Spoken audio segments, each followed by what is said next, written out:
Bom dia, gente. Eu acho que já estamos ao vivo. Eu me chamo Vinícius Neri, eu sou diretor acadêmico do Centro Acadêmico de Economia daqui da UNB, e é com imenso prazer que eu inicio as atividades da edição de 2021 do Fórum de Economia da Universidade de Brasília, do mini fórum, né? A gente pretende ainda fazer um fórum mais completo no semestre que vem.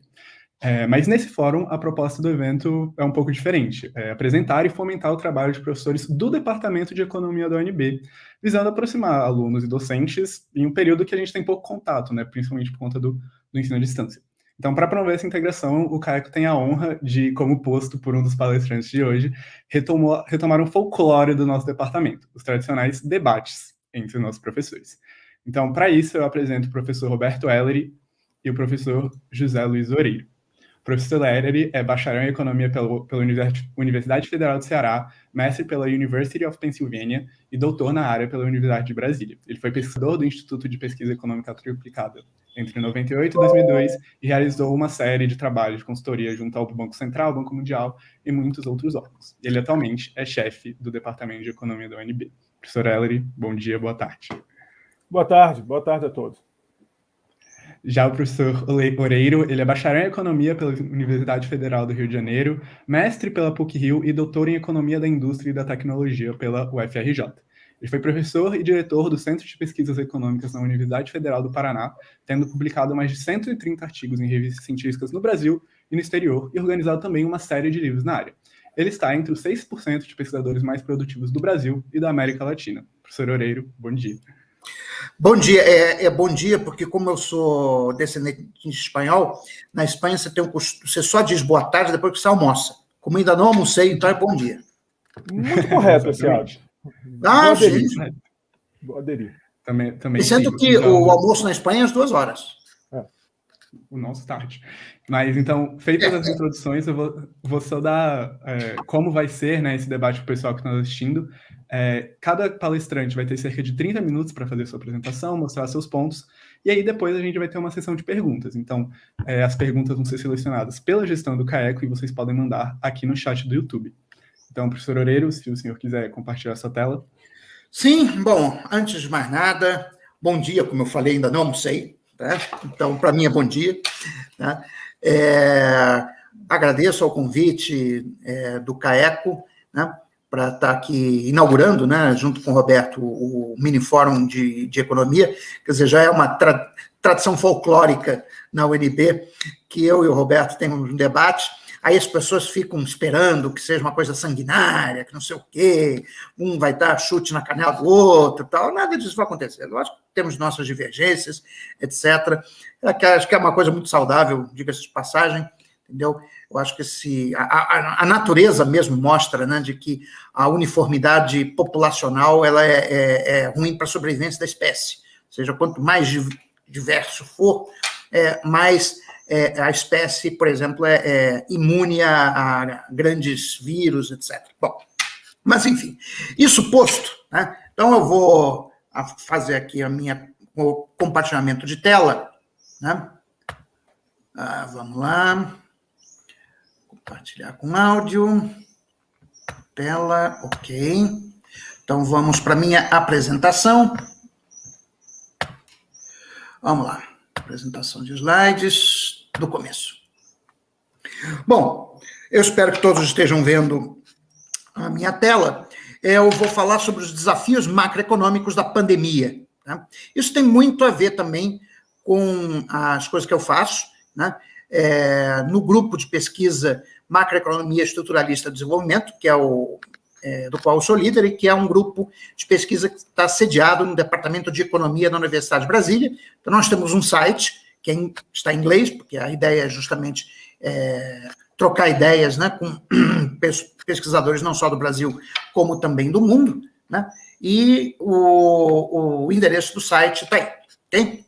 Bom, a minha apresentação está dividida em 5 partes. A primeira sobre a estagnação secular pré-pandemia, se haveria uma evolução ou uma revolução na macroeconomia. Segunda parte, a crise do neoliberalismo, o retorno do keynesianismo e do desenvolvimentismo. A terceira parte é uma mistura da série da Amazon Prime com a debate macroeconômico no Brasil. É The Man in High Castle. né? Para quem não viu, a série, depois eu vou falar um pouquinho dela no momento correto. Quarto é a agenda macroeconômica pós-Covid-19, e por fim, como obviamente o Roberto vai falar, mas eu também vou falar, sobre a inflação, e eu acho que o problema atual da inflação, ele não é só um fenômeno brasileiro, é um fenômeno mundial, mas ele é temporário, por isso a gente não deveria se preocupar muito com ele, né? Bom, vou começar com 2 epígrafes, a primeira do economista argentino Raul Prebisch, que é provavelmente o maior economista latino-americano de todos os tempos, né? Em matéria econômica, as ideologias costumam seguir com atraso os acontecimentos ou mesmo sobreviver por muito tempo a eles. E a segunda epígrafe é do Paul Romer, né? Aí a gente está vendo a foto no dia que ele recebeu o Nobel, né? In the last 3 decades, the methods and conclusions of macroeconomics have deteriorated to the point that much of the work in this area no longer qualifies as scientific research. Bom, quero falar então desse livro, né, que foi editado pelo Blanchard e pelo Summers. O livro foi publicado em 2019, mas foi de uma conferência feita pelo Peterson Institute nos Estados Unidos, em que o tema era repensar, né, a política macroeconômica depois da grande recessão de 2008. Né? Bom, e aí a questão que eles se colocam, essa é a introdução que o Blanchard e o Summers fazem, é se a macroeconomia estaria passando por uma evolução ou por uma revolução após a crise financeira internacional de 2008. Né? Então, esta é a pergunta fundamental do livro, Evolution or Revolution, Rethinking Macroeconomic Policy After the Great Recession. Né? E o livro trata das lições aprendidas sobre a condução das políticas fiscal e monetária, bem como sobre a regulação do sistema financeiro, o impacto da desigualdade no crescimento econômico de longo prazo e relações econômicas internacionais. Na introdução do livro, né, escrita pelo Blanchard e Summers, constata-se a lição fundamental proporcionada pela crise de 2008 na sua essência, um retorno aos aspectos centrais da Revolução Keynesiana. Ou seja, o que nós aprendemos, ou voltamos a aprender, que tínhamos esquecido, é que as economias de mercado são inerentemente instáveis e não possuem mecanismos automáticos de autocorreção. Nesse contexto, a adoção de política monetária e fiscal expansionista por parte dos países envolvidos foi essencial para evitar que a grande recessão de 2008 não se tornasse numa depressão similar, ou talvez até mesmo pior, do que a ocorrida em 1929. Keynes, o velho mestre, está de volta. Em função dessa constatação, pode parecer um contrassenso questionar se a macroeconomia estaria passando por uma evolução ou por uma revolução. Talvez o mais correto fosse dizer que a macroeconomia estaria voltando à ortodoxia prevalecente no pensamento econômico até o início da década de 70, quando se iniciou a contra-revolução novo-clássica, liderada pelos amigos do Roberto, Robert Lucas e Thomas Sargent, o primeiro dos quais chegou a escrever um artigo acadêmico em 1979, afirmando que o tempo da economia keynesiana havia terminado. O que Blanchard e Summers têm em mente quando falam sobre evolução ou revolução está relacionado, no entanto, com o grau de heterodoxia necessário na condução da política macroeconômica.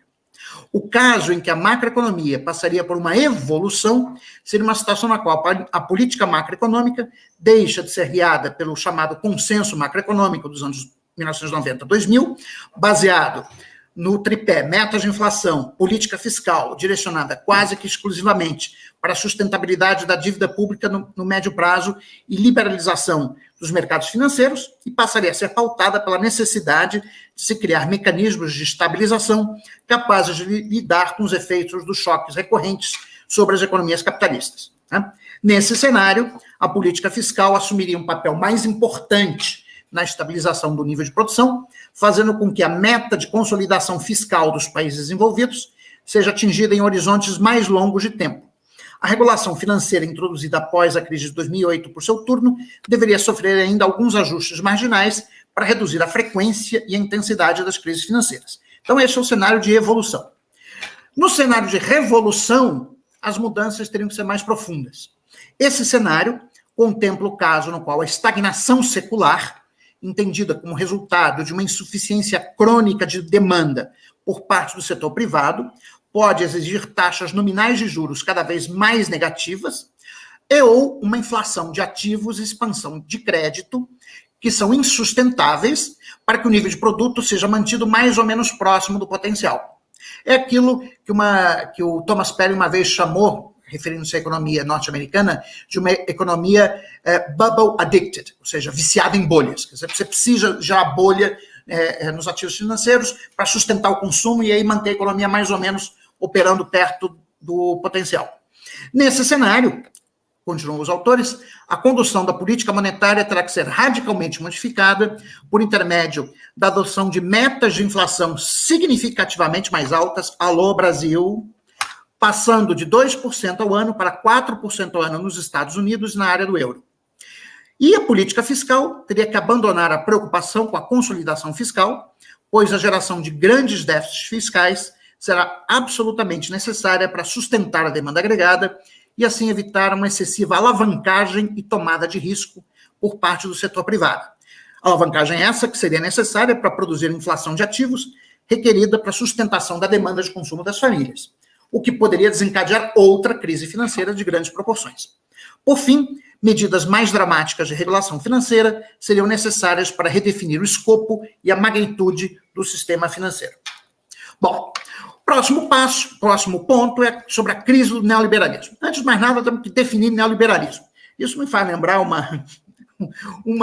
um dos casos mais folclóricos da ANPEC, que foi um debate entre o Eduardo Amadeu e o Mário Poças, eu acho que foi lá em 1900 e bolinha, né?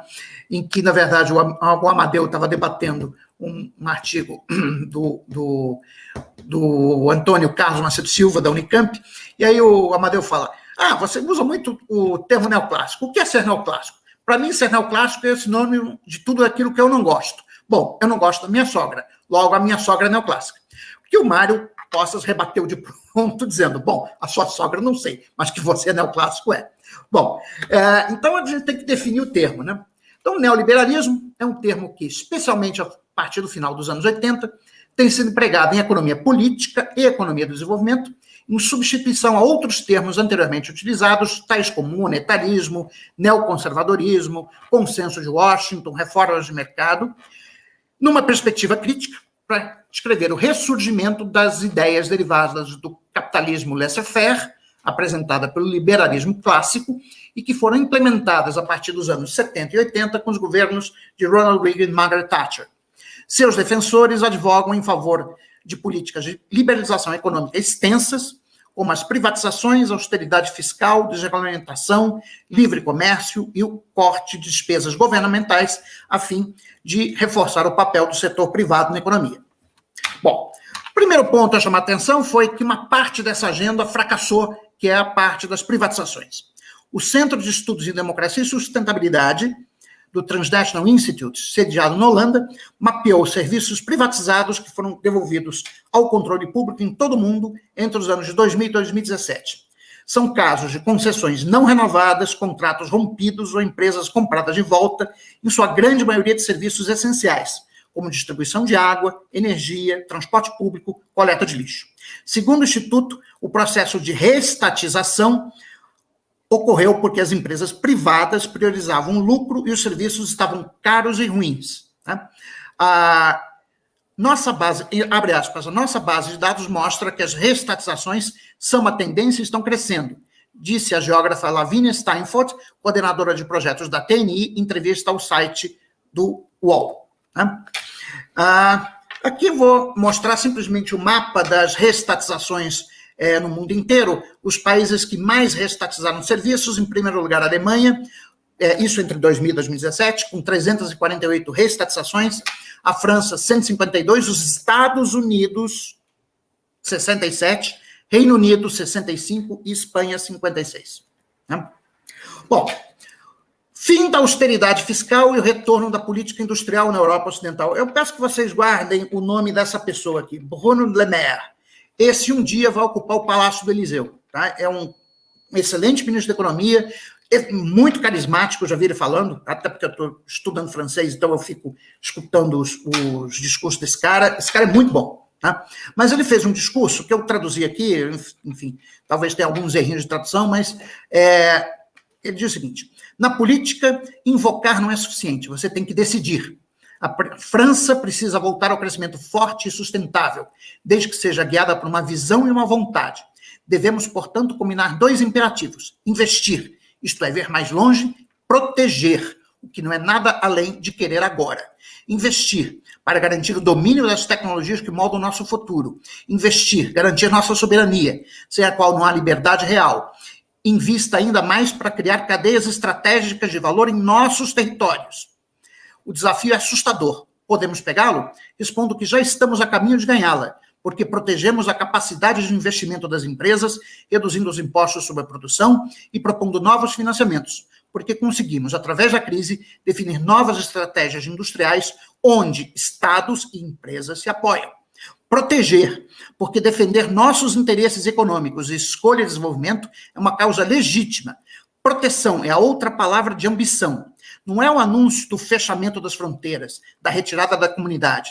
Da proteção ao protecionismo, há distância entre ação medida e reflexo dogmático. Proteção significa equidade de tratamento, respeito aos nossos padrões, afirmação das nossas ambições políticas.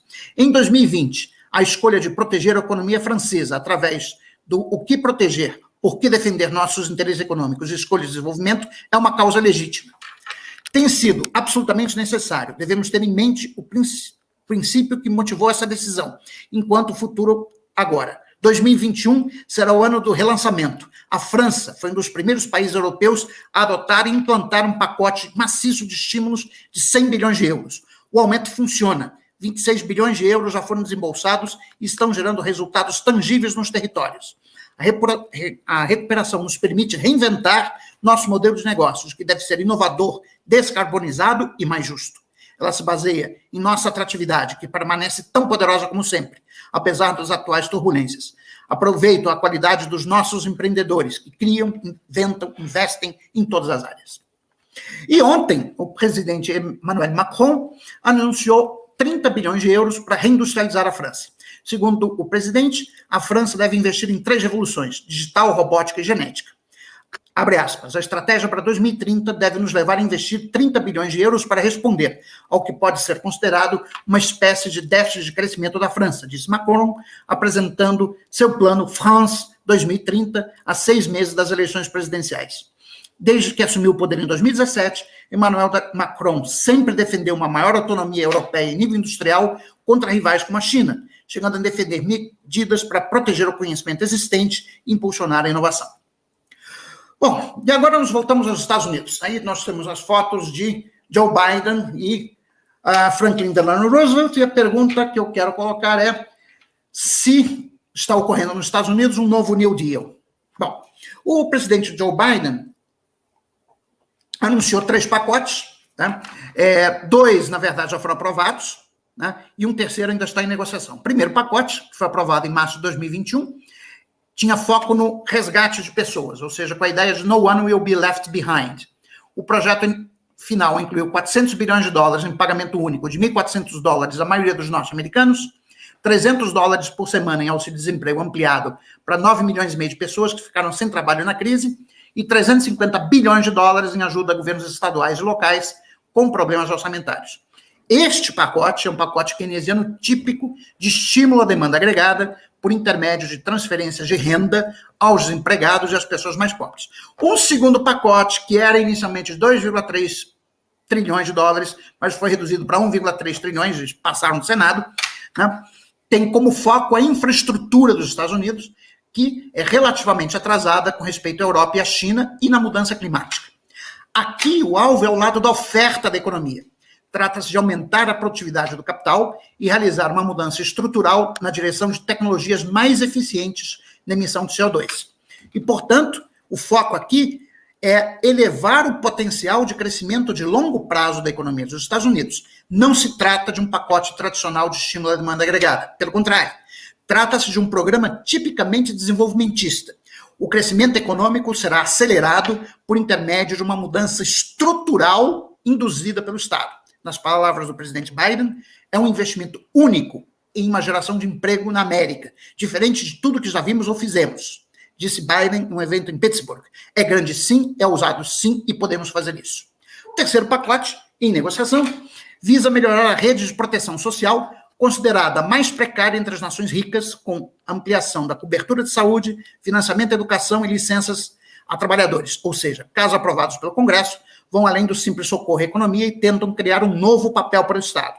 Aqui o foco é criar um efetivo Estado do bem-estar social nos Estados Unidos, tarefa iniciada no governo Franklin Roosevelt, mas nunca completada. Bom, agora nos voltamos para o Brasil. Quer dizer, essa figura aí, com a ilha de Manhattan com símbolos nazistas, é o tema do seriado da Amazon Prime, The Man in High Castle, que na verdade foi baseado num livro homônimo dos anos 60, que mostra uma realidade alternativa em que a Alemanha e o Japão ganharam a Segunda Guerra Mundial. Eu sugiro a todos, para quem não viu, assista, que é um seriado fantástico, né? Mas o meu argumento é que, tal como no seriado, o Brasil vive num universo paralelo em termos de discussão econômica, né? Apesar da catástrofe observada em termos de destruição de renda e de emprego em 2020, a equipe econômica sinalizava, né, o desejo de recuperar a agenda de ajuste fiscal, apontando como justificativa o crescimento da dívida pública e a possibilidade de que o país seja forçado, como acabou acontecendo, a levar a taxa de juros Selic para conter uma fuga de capitais e uma maxi desvalorização do câmbio. O retorno à austeridade proposto pelo governo Bolsonaro vai contra tudo que tem sido defendido por organismos internacionais. Com efeito, Gita Gopinath, economista-chefe do FMI, em seu texto recentemente publicado pelo Financial Times, afirma que o mundo se encontra em armadilha pela liquidez e que, nesse momento, governos devem estar dispostos a aumentar os gastos com investimentos públicos. Governos devem suprir a queda de demanda, elevando investimentos públicos em saúde, infraestrutura digital e proteção do meio ambiente, gerando emprego e ancorando as expectativas de demanda do setor privado, que pode voltar a investir.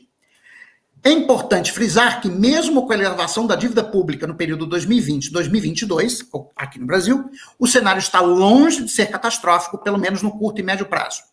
A elevação recente da inflação está mais relacionada com o comportamento do câmbio e dos choques de oferta do que com problemas de natureza fiscal, como a gente vai ver mais para frente.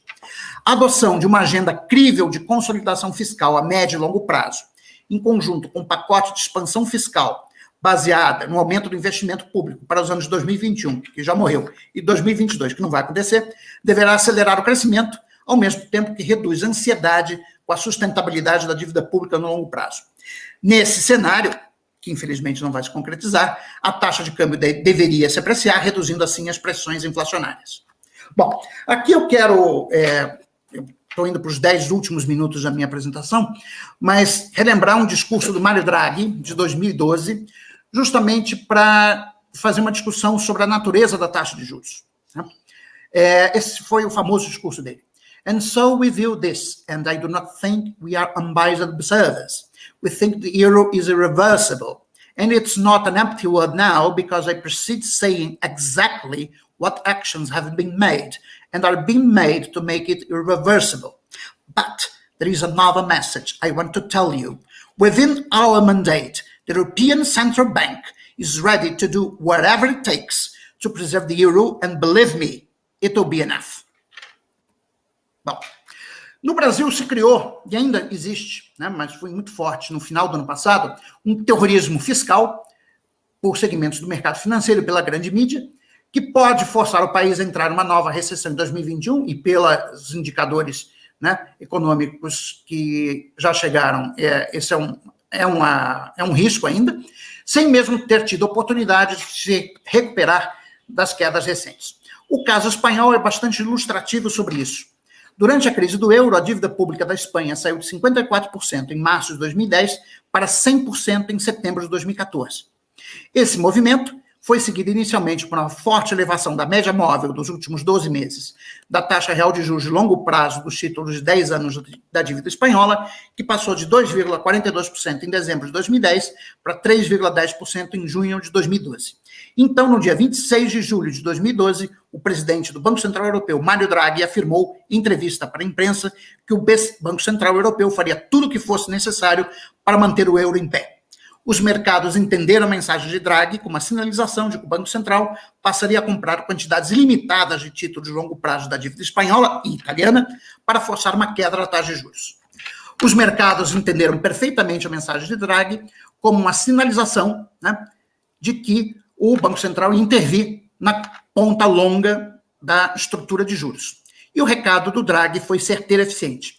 Em dezembro de 2014, a taxa real de juros dos títulos de 10 anos já havia caído para 2,82% ao ano e continuaria a trajetória de queda até o final de 2019, quando se tornou negativa, alcançando menos 0,03% ao ano. Isso aqui é a taxa de longo prazo. O caso espanhol mostra que, mesmo com nível elevado de dívida pública, o Banco Central é capaz de reduzir os juros de longo prazo se estiver disposto a fazê-lo. O que, infelizmente, não parece ser o caso do Banco Central do Brasil, apesar dos instrumentos adicionais de operação da política monetária proporcionados pela emenda constitucional do orçamento de guerra. Bom, esse aqui é o gráfico da Espanha. Em azul é a dívida pública, como proporção do PIB, e em vermelho a taxa de juros, ou rosa, quer dizer, laranja, a taxa de juros real dos títulos de 10 anos de maturidade.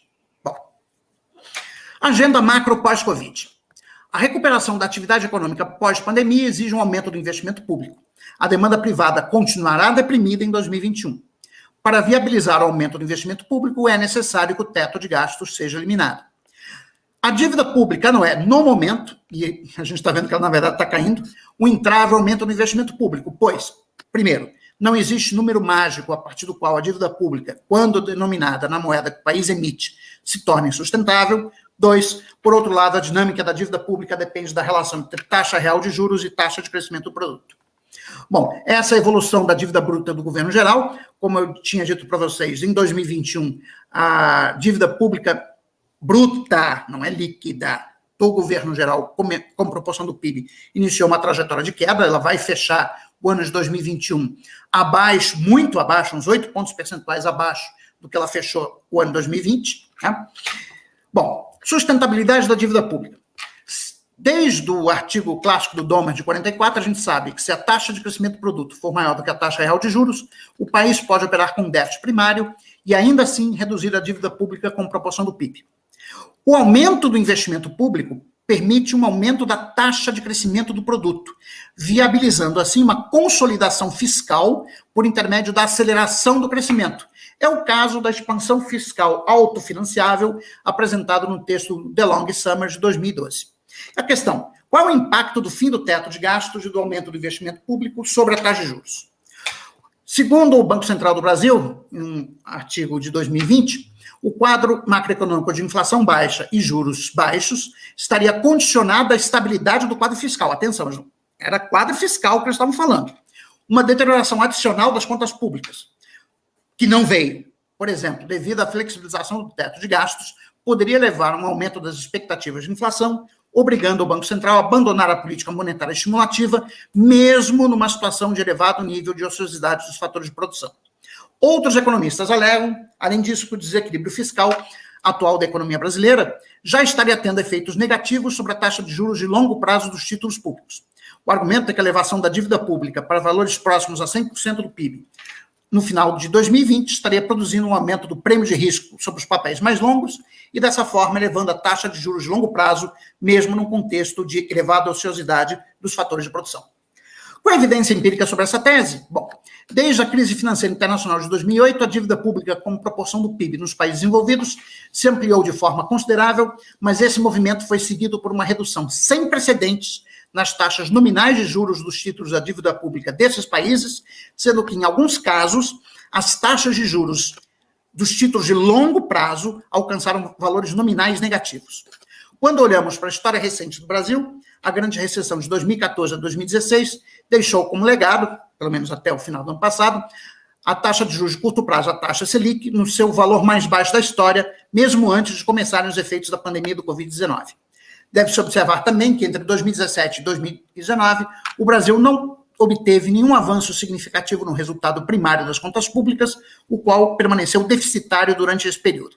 Ocorreu, sim, uma redução significativa do déficit nominal do setor público, resultado do processo lento, gradual e seguro de redução da taxa Selic iniciada pelo Banco Central no final de 2016. Bom, aqui nós temos a evolução do déficit nominal e do déficit primário do setor público, no acumulado em 12 meses no Brasil, de janeiro de 2015 a junho de 2021. Tá? Bom, meu ponto que eu quero enfatizar, e estou caminhando para os 5 minutos finais, né? I hope, A taxa de juros de curto prazo é determinada pelo Banco Central por intermédio das operações de mercado aberto. Como o Banco Central tem um monopólio legal da emissão de meio circulante, segue-se que ele pode fixar o preço do dinheiro, como todo monopolista, no patamar que ele achar mais conveniente. Esse patamar será determinado pelos objetivos da política monetária, que no caso brasileiro é manter a inflação dentro das metas estabelecidas pelo Conselho Monetário Nacional. Mas o regime de metas de inflação confere um grau razoável de discricionariedade na fixação desse valor. Já a taxa de juros de longo prazo, por exemplo, de um título com vencimento em 2030, é determinada pela média geométrica do valor da taxa de juros de curto prazo, no nosso caso a Selic, no momento atual, e das expectativas de inflação formadas hoje sobre os valores da Selic de 2021 até o vencimento do título, acrescida do prêmio de liquidez exigido pelos compradores de títulos públicos para manter títulos longos ao invés de títulos curtos na sua carteira. Bom, agora vamos falar sobre inflação. Essa lâmina mostra a média móvel dos últimos 12 meses de diversos índices de variação do IPCA.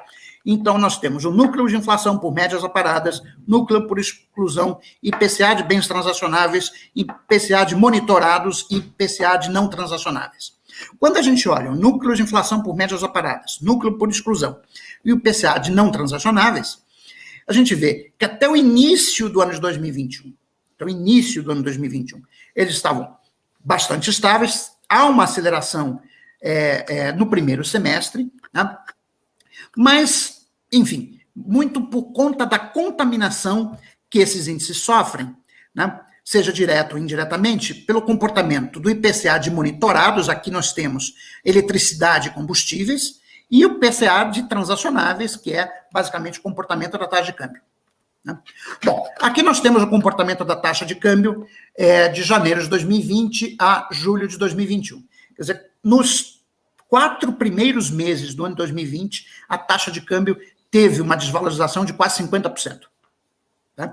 Depois ela ficou, sobe, desce, mas basicamente ela subiu, né, muito aqui nos 4 primeiros meses de 2020. Né? O que nos leva a crer que isso está muito mais relacionado com o comportamento do governo brasileiro frente à pandemia, o comportamento do governo em termos de relações internacionais, de proteção da floresta amazônica, etc., que levaram a uma enorme fuga de capitais do Brasil, do que propriamente de um desejo do Paulo Guedes de desvalorizar o câmbio. O Guedes faz o discurso... Bom, eu trabalhei com ele, né? Enfim, no IBMEC. Tá? O Guedes sempre faz discurso de improviso e ele fala o que for mais conveniente naquele determinado momento. Então, ok. Bom, mas para a gente terminar, o que eu quero deixar claro é que a inflação atual é um fenômeno mundial e transitório.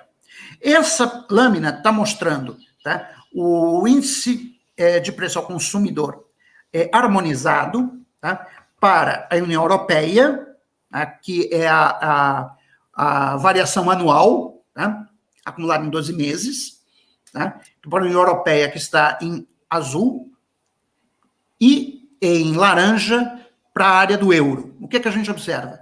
Que em novembro, atenção, novembro de 2020, a área do euro como um todo estava operando em deflação e a União Europeia estava muito próximo, a Comunidade Europeia, a União Europeia, estava muito próximo de uma inflação de 0%.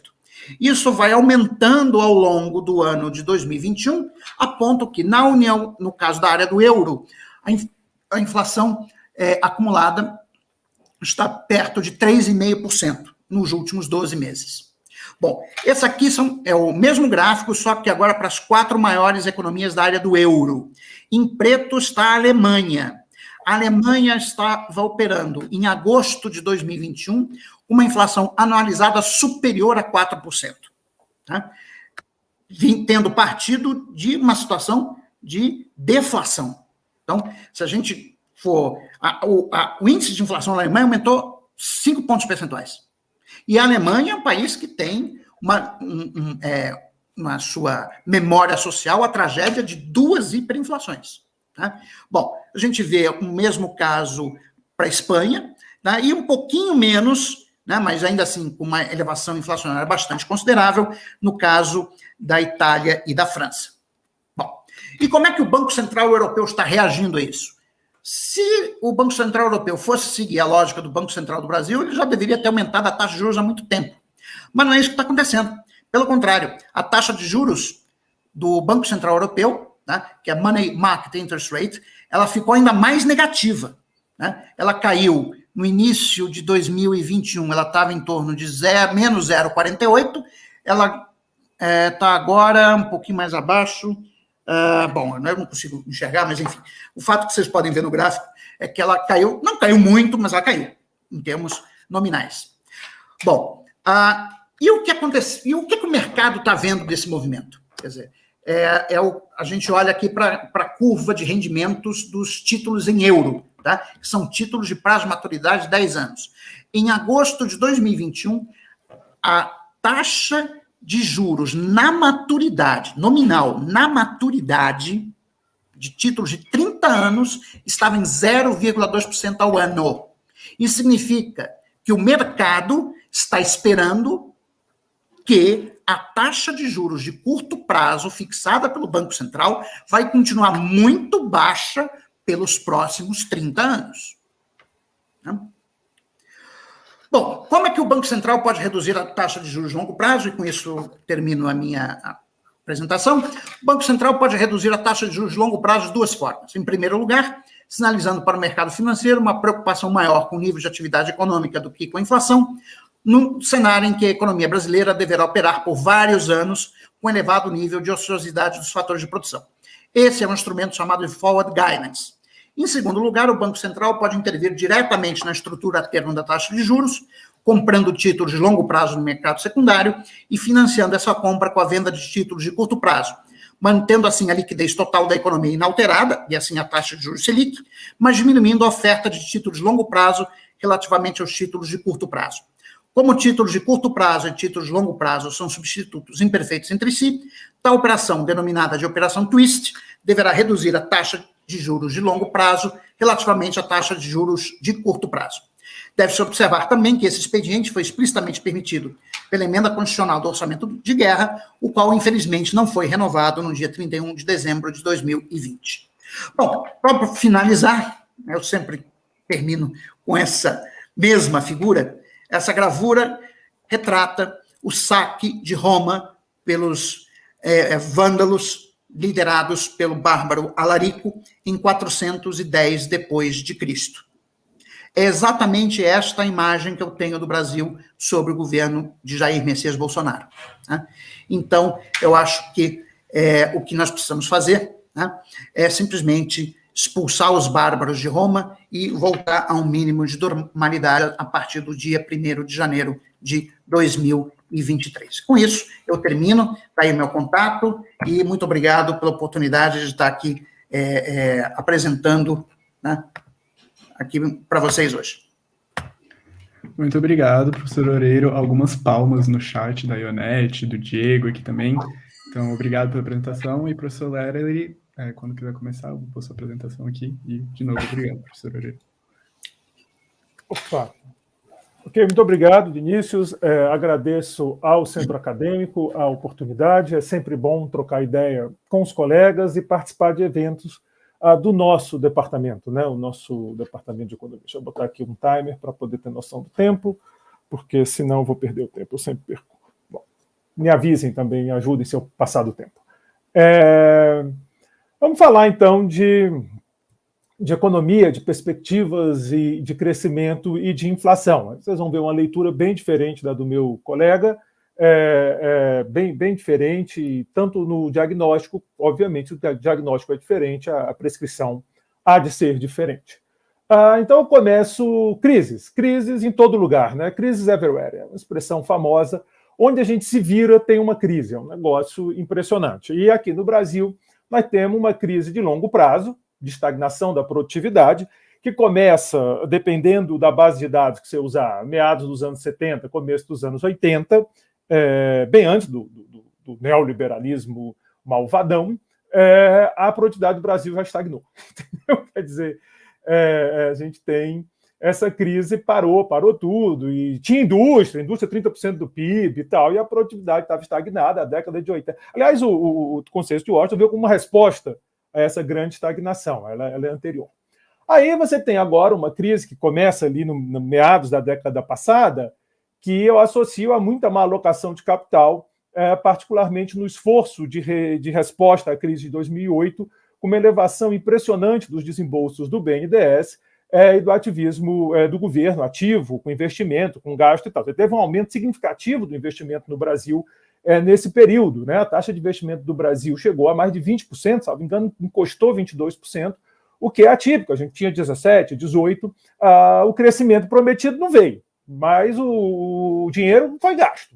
Se botou muito dinheiro, se deu muito subsídio, aumentou o protecionismo, fizemos todo o negócio todo, e o que nós ganhamos foi uma década perdida. Curiosamente, anteriormente, também num período muito ativo desse tipo, ali nos anos 70, no que foi chamado de marcha forçada, o que nós ganhamos na sequência foi década perdida. Então, era bom se a gente tivesse um experimento melhor desses grandes atuações de investimento que não gerasse uma década perdida, ou pelo menos esperar aí mais uma década antes de ter outra perdida com esse tipo de coisa.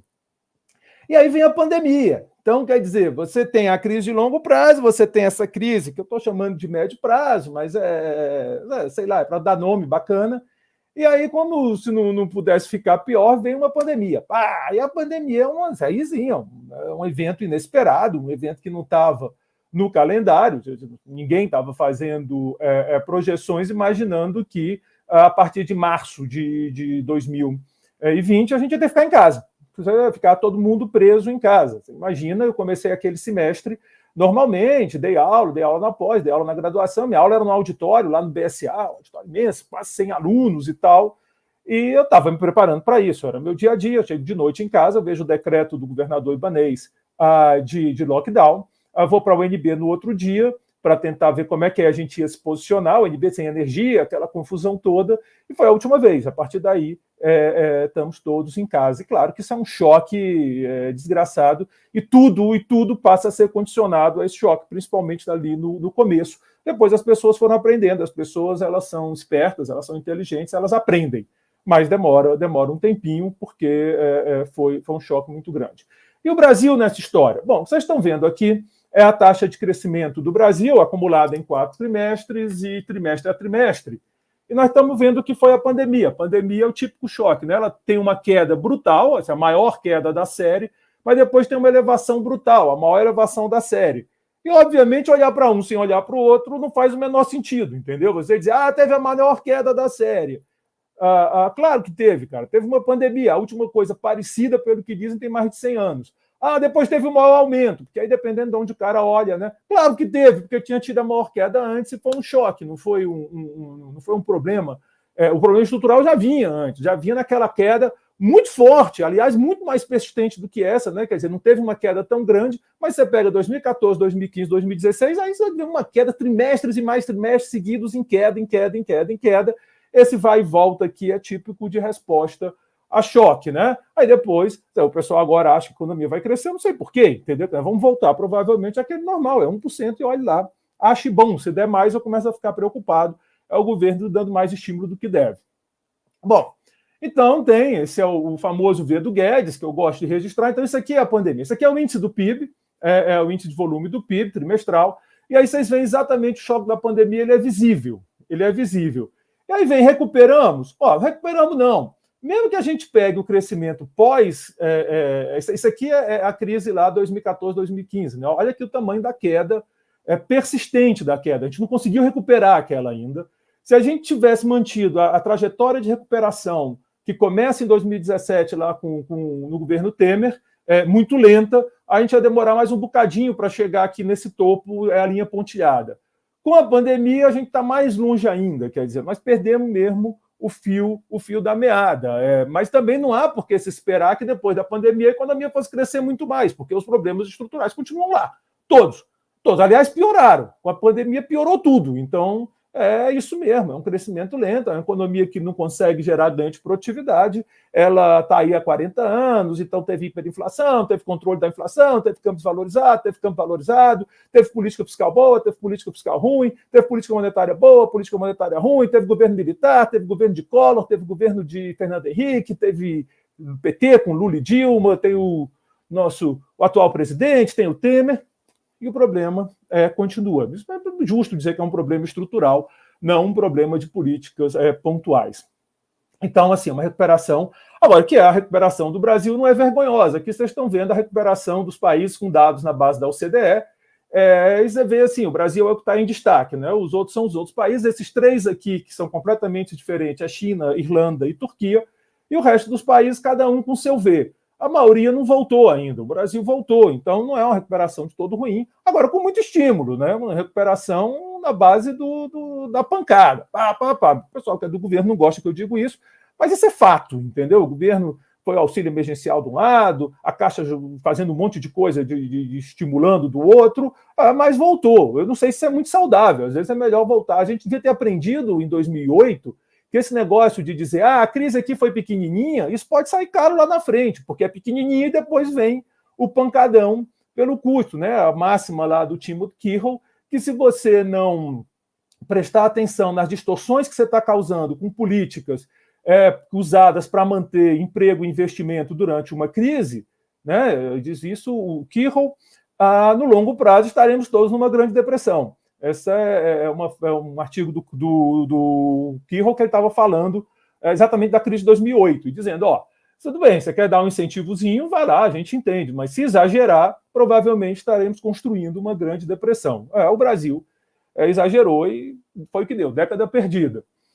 Bom, o que o governo tem feito para resolver o problema da estagnação da produtividade e reduzir má alocação de capital? Bom, o governo tem feito uma série de reformas, essas reformas para o mercado. Aí tem um monte de nome, neoliberal, consenso de Washington, dá o nome que você quiser, isso aqui é o de menos. O diagnóstico eu concordo, agora tem tido alguns problemas na ação do governo. A primeira coisa é que é muito difícil avaliar impactos específicos de reforma na produtividade e no crescimento. Muito difícil mesmo, entre outras coisas, porque o conjunto da reforma importa. As reformas elas conversam uma com a outra e tem muita interação entre as reformas. Então, esse é o primeiro grande problema. Deixa eu voltar um pouco, eu quero explorar mais um pouco essa questão. Por exemplo, tem um artigo também do Kirchhoff e outros economistas que foi publicado, salvo engano, no Journal of Economic Dynamic Control, que ele bota uma questão muito interessante. Geralmente o objetivo final da reforma, ou desse tipo de reforma, é aumentar a concorrência. A ideia é que as empresas têm que estar expostas a mais concorrência, né? E aí tem duas que sempre aparecem. Uma é facilitar a criação de empresas. O governo fez isso, por exemplo, a MP da Liberdade Econômica, que foi aprovada em 2019, é nessa direção de facilitar a criação de empresas, e outra é abrir a economia.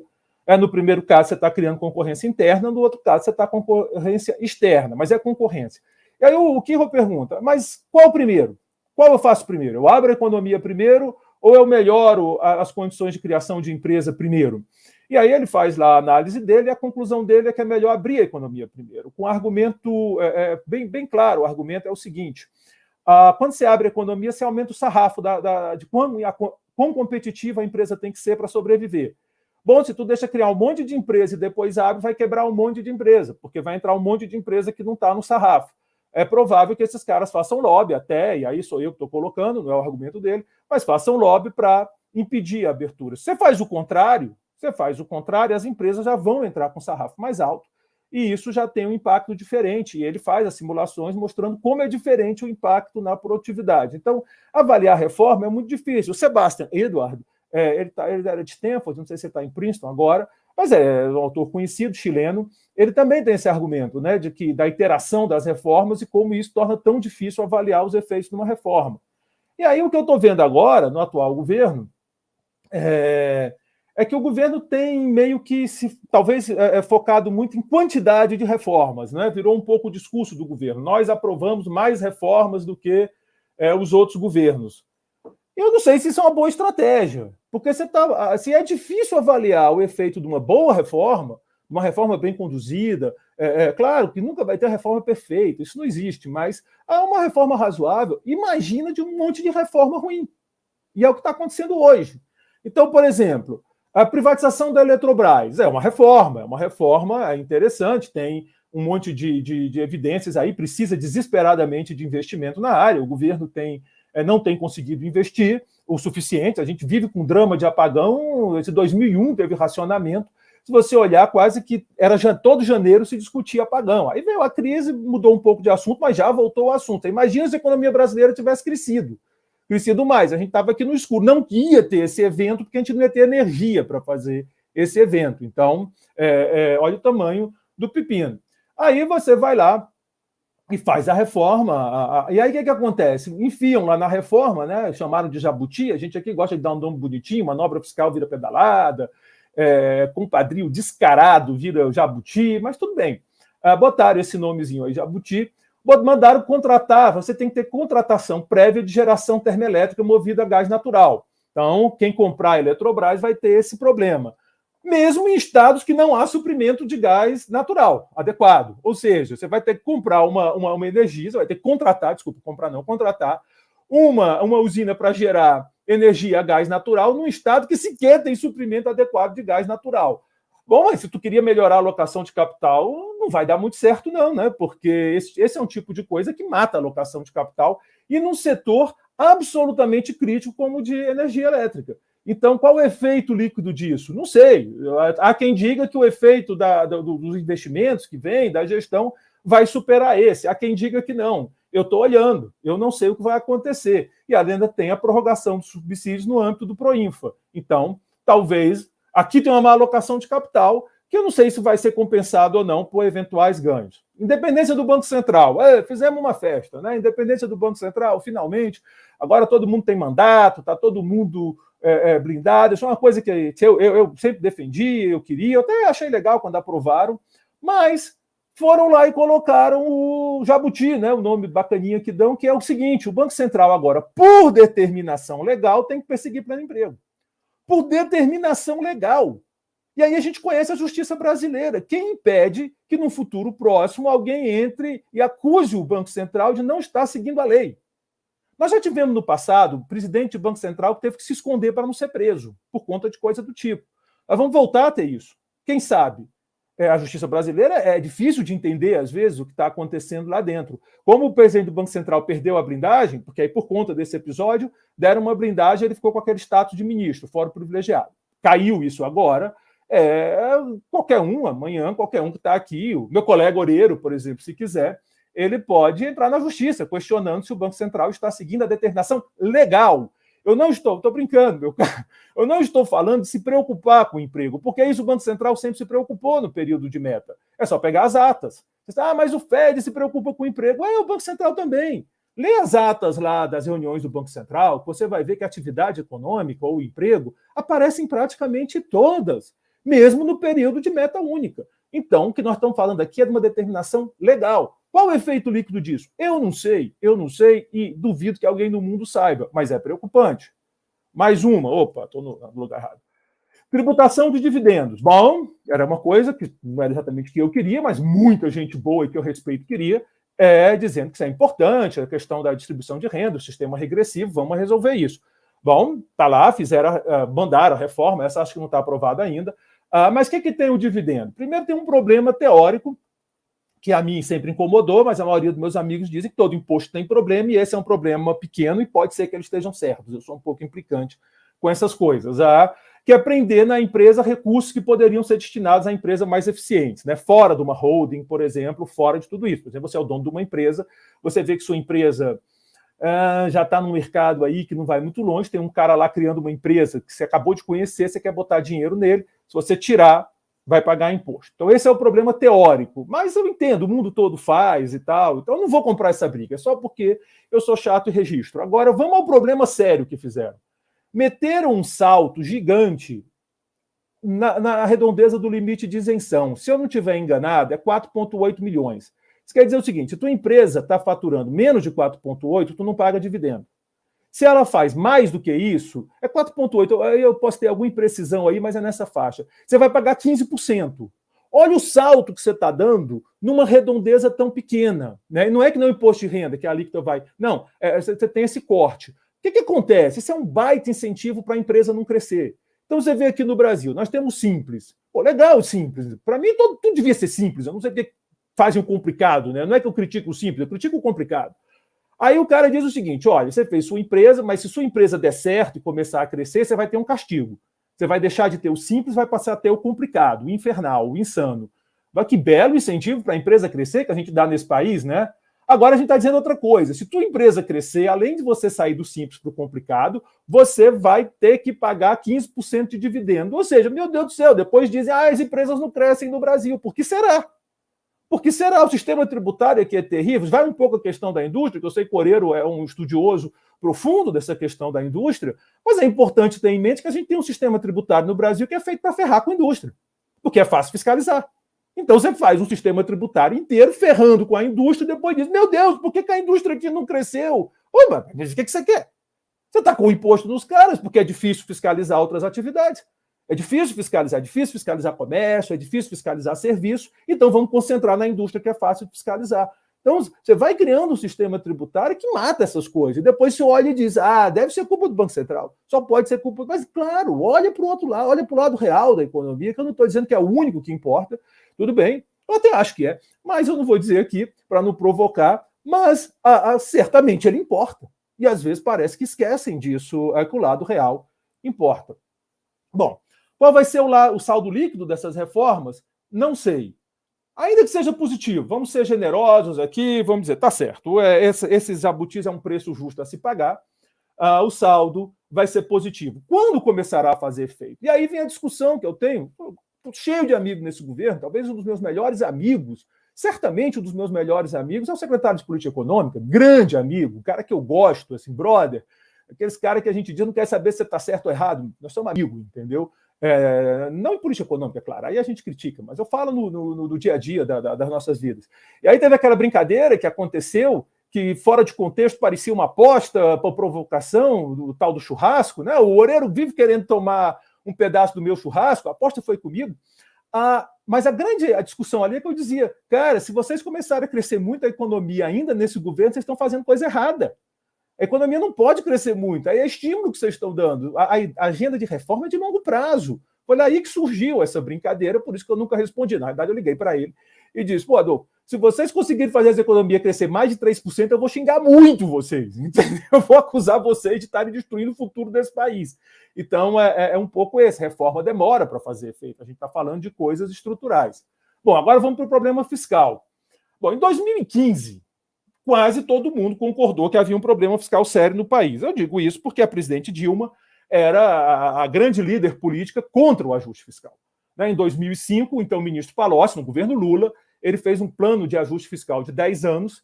Esse plano foi bombardeado dentro do governo e quem liderou o bombardeio foi a ministra Dilma, salvo engano, então, na Casa Civil. É dessa época que ela disse que gasto corrente é vida e que o plano era, não sei se foi tosco ou rudimentar, mas um termo desse.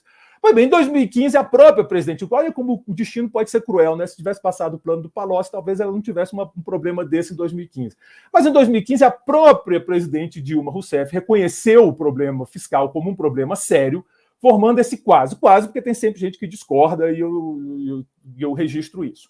Bom, naquele ano, a dívida pública estava em 65,5% do PIB. Então, trouxeram o Levi, porque tem que cortar tudo. O Levi disse que ia gerar superávit em um ano. Eu disse que não ia. Mas ele disse que ia e tal. Não gerou. É muito difícil fazer ajuste fiscal no Brasil. Ajuste fiscal no Brasil é uma coisa muito curiosa, porque a gente faz ajuste fiscal que o gasto não diminui. Aí o cara que fez, não, mas ele está crescendo mais devagar. Eu digo, tá, legal, gostei do conceito, entendeu? Você vai lá na Europa, ajuste fiscal, o gasto cai.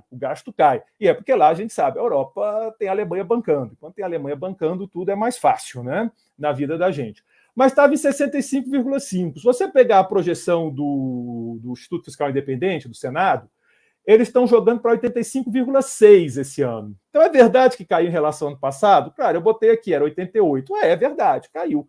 Mas também ano passado foi o ano do caos, o PIB caiu um bocado também, né? Quase 5%, teve uma queda gigante do PIB, teve um gasto muito alto por conta da pandemia. Então, assim, mas nós estamos muito pior. Nós estamos aí quase 20 pontos acima do que era quando, em 2015, o pessoal concordou que tinha que fazer um ajuste fiscal. Não sei.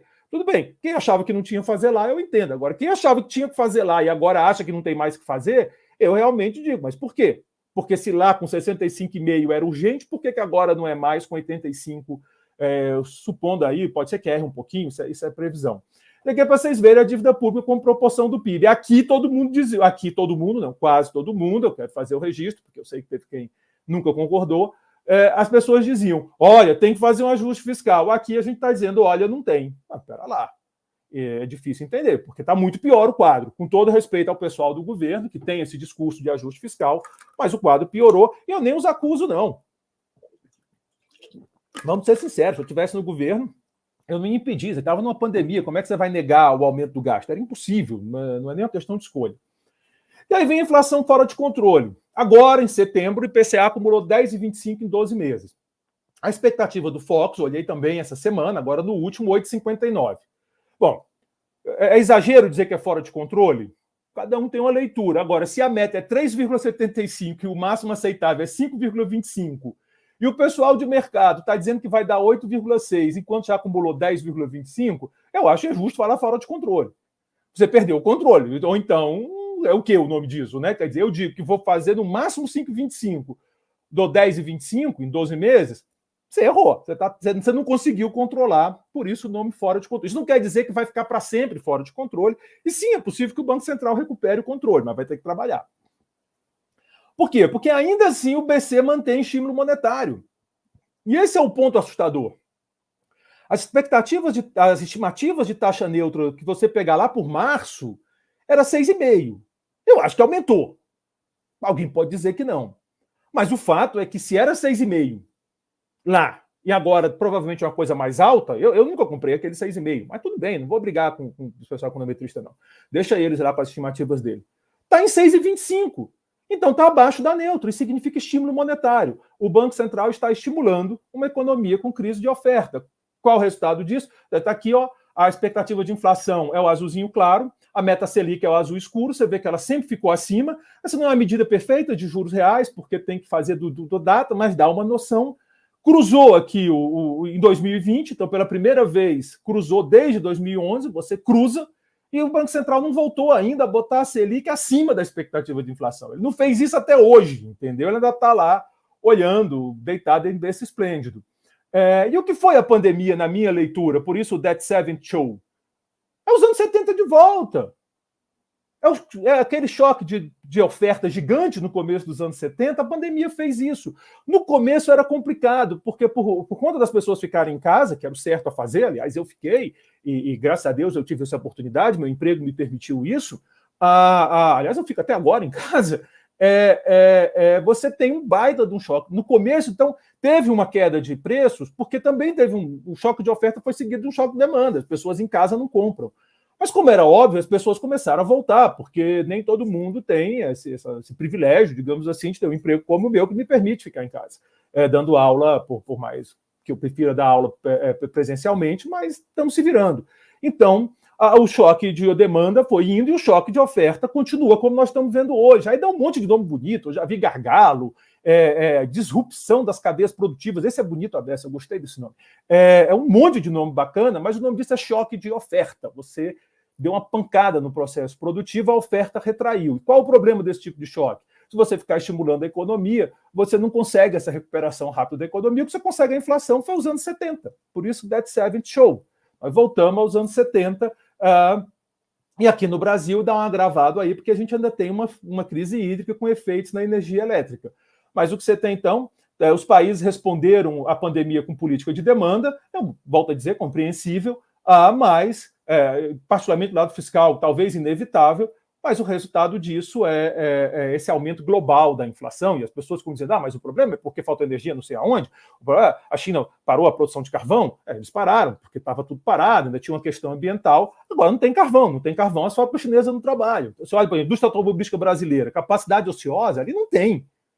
Não tem, elas estão doidas para produzir. A General Motors perdeu, o Celta era líder, não é mais porque ela não consegue produzir Celta, ela está desesperada, mas falta componente. está faltando componente, ainda tem ameaça de energia. Então não consegue produzir. Não consegue produzir, o preço do usado disparou. Tem setores aí que já passou do novo. Isso é típico. Vai baixar juros? Vai incentivar o crédito para comprar automóvel? Vai lá, vê o que acontece. O preço vai continuar subindo, né? Não tem jeito, não dá para produzir mais. Bom, aí aqui a política monetária, eu digo que ele exagerou. Isso aqui é o que eu chamei lá na época, né, 2012, 2013, de sorriso da Selic. Aqui a Selic riu de novo. Ela riu de novo, né? Tentaram 2% de juros no Brasil, mas a China não botou 2% de juros. A China não botou. Vamos botar 2% de juros no Brasil? O Brasil, agora, nós somos um país. A moeda, o real é uma moeda de referência. O real desvalorizou 50%, como disse aqui o Oreiro. E os caras, não, isso é uma moeda estável, as pessoas vão fazer hedge comprando real. Mas só louco faz isso, entendeu? Mas só maluco faz isso. E aí fizeram essa lambança, estão subindo desesperadamente a taxa de juros, continua abaixo da neutra e o negócio não anda direito. Aqui vocês estão vendo o IPCA, você teve esse pico gigante aqui, isso aqui é a virada do Fernando Henrique para o Lula. O Meirelles conseguiu trazer de volta com taxa de juros lá em cima, hein, acima de 20. Aqui é o da Dilma, tem outro pico, e nós já estamos indo para aquele pico de novo. E não é só o IPCA, se você pegar o IGPM, ele também dispara, ele chega no maior valor desde o século, né? O maior valor do século, maior ainda do que naquela época. Isso aqui é o IPA, desculpa, é o preço no atacado, mas o GPM também fica maior do que naquela época. A boa notícia é que está descendo. A má notícia é que com essas confusões recentes, o câmbio deu uma subida, pode ser que suba de novo. Então, né, o IPA em particular, ele é 60% do IGP, ele é muito influenciado pelo câmbio. Bom, aqui a inflação no mundo, claramente o Brasil está destoando. Se você pegar, isso aqui é de setembro, viu? A maioria dos dados setembro, alguns agosto. Se você pega, só quem está acima de 10% em 12 meses é Argentina, Turquia e Brasil. Estamos bem acompanhados a BES. E a Rússia vindo atrás, que também é outra companhia maravilhosa para se encontrar. Eu não queria ser uma China aqui embaixo, ou uma Bolívia. A Bolívia está lá embaixinho também. A Bolívia não está aqui no gráfico, eu só botei G20. A Colômbia, basta uma Colômbia, com 4 e pouco eu estava feliz, entendeu? Mas não, os caras estão botando mais de 10%. Estão felizes. E é generalizado, né? Quer dizer, com exceção de saúde e cuidados pessoais, até porque teve muita intervenção, e despesas pessoais, está todo mundo acima do teto da meta. Está o índice geral, está a alimentação, está a habitação, está artigo de residência, está vestuário, transporte nem se fala. Então, lamento, mas tem um problema sério aqui. E ainda que controle a inflação, se você é um assalariado que não teve reajuste, no meu caso, por exemplo, né? Eu sei que vai dizer que eu estou em tantos pontos mais rico, é verdade, não é que eu ganho mal, não. Mas eu não tive reajuste. Teu poder de compra caiu 10%, amigão. Se a inflação for zero a partir de agora e tu não conseguir um reajuste, teu poder de compra já caiu 10%, tu está 10% mais pobre. Essa é a triste realidade. Agora, se você conseguir, junto com o teu sindicato, pressionar para ter aumento, aí a gente pode também pressionar a inflação. Então, é um problema sério. Bom, o que houve? Houve uma mudança de regime. O Guedes saiu dessa. O Guedes falou, né? Agora não vai ter mais juros altos e câmbio valorizado. Agora é juros baixos e câmbio valorizado. Mudança de regime, a gente sabe desde o tempo lá do Sargent do Lucas, que ele que quebra as relações antigas, então o que valia antes deixa de valer depois. E além da mudança de regime, nós tivemos um choque que botou a incerteza lá em cima. O Oreiro disse talvez tivesse que sair, ele saiu agora, uma pena que eu ia brincar com ele dizendo que com uma pandemia. Bom, o Oreiro voltou. Com uma pandemia, vamos ser todos pós-keynesianos. Em que sentido? A incerteza está lá em cima, meu amigo. É incerteza, não é risco alto. O nome disso é incerteza, como os pós-keynesianos gostam de falar.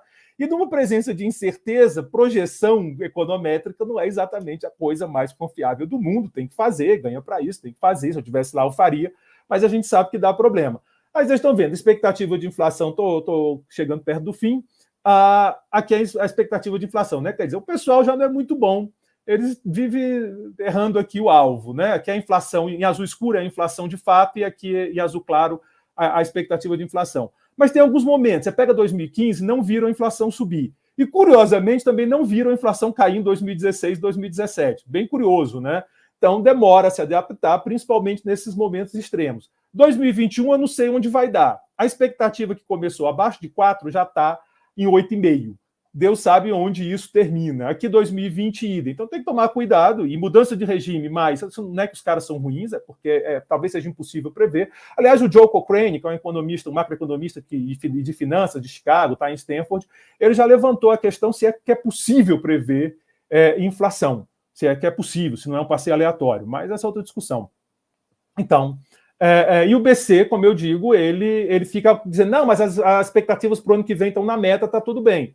O problema é que eu acho que não é tão confiável, né? Eu mostrei aqui alguns resultados, eu me pergunto se o BC já está com medo de ser acusado de não seguir o pleno emprego. Aqui é para vocês verem a expectativa de inflação para 2021, vindo desde janeiro de 2020.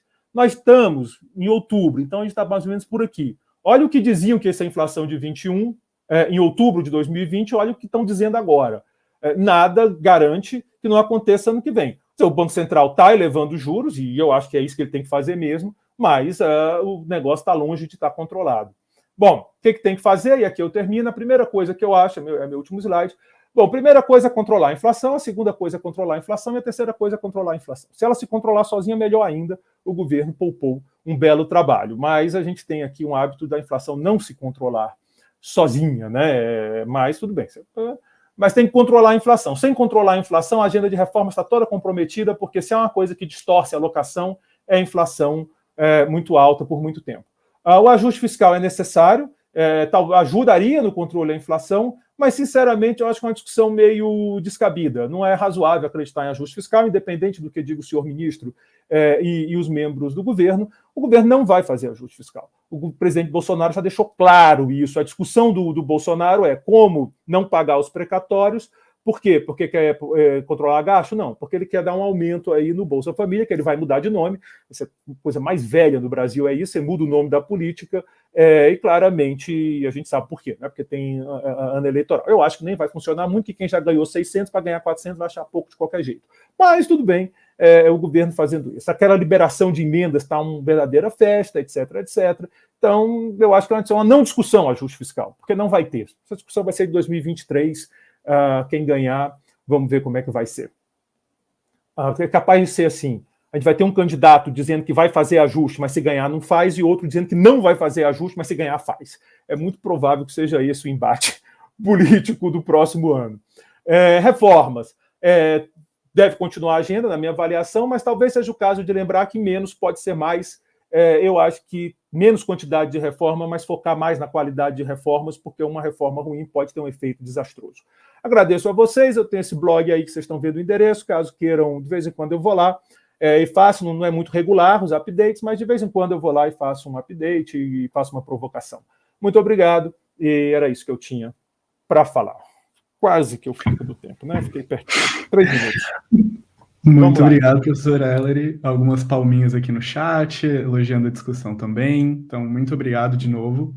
E aí começam as perguntas aqui. Então, eu vou começar por duas perguntas do Júlio Egedos, eu não sei, que eu acho que pode ser direcionada para vocês dois. Então, a primeira delas é: na visão dos senhores, a política industrial do ciclo lulopetista com os campeões nacionais foi acertada? Não acham que essa estratégia apenas tende a agradar os amigos do rei, que entra um pouco no que o professor Ellery falou sobre as décadas de crescimento, seguidas de décadas perdidas, e um pouco na área de expertise do professor Oreiro também?